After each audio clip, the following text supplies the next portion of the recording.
It begins with glass and fire. Bead making is among the most ancient of human arts. And in this Phoenix studio, just as to cave dwellers millennia ago, the meaning of beads and their power goes beyond the ornamental. For me, beads are little pieces of art, and so to know that something that I made can be part of the recovery process for a child, getting involved is kind of a no-brainer. It's an ancient art come to life in a new way. What we do with Beads of Courage is really nothing different than what humans have been doing for over 100,000 years. We give beads in a very contemporary way as symbols of honor and accomplishment to children coping with cancer. Jean Baruch is a pediatric oncology nurse and founder of a program she calls Beads of Courage.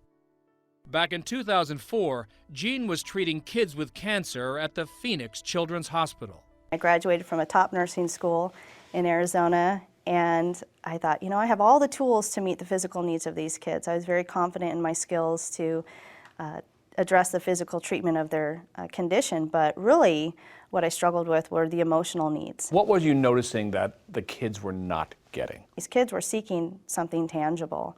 And as a nurse, a lot of times when you're working at the bedside, you give them stickers because you want to acknowledge their courage and what they go through. And for me, that wasn't enough because stickers are disposable.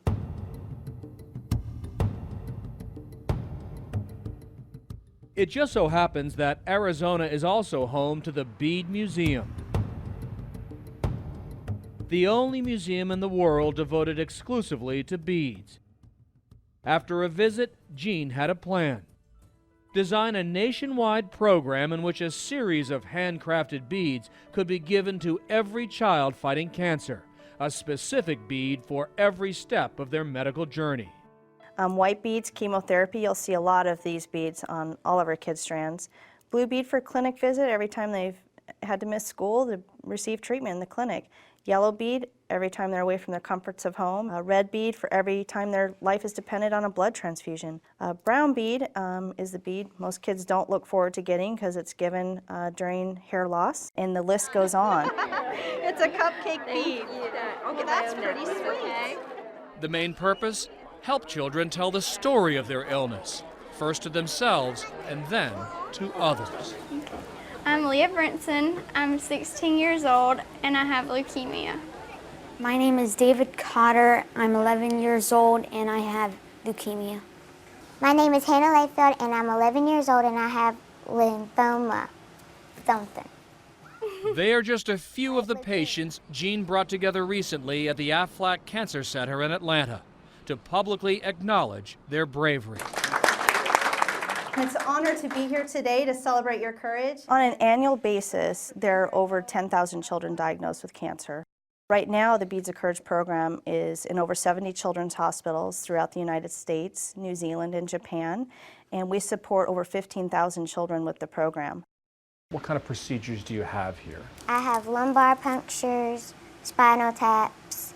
I've had 2 surgeries. Bone marrow tests in my hip, and I get chemo. They're kids.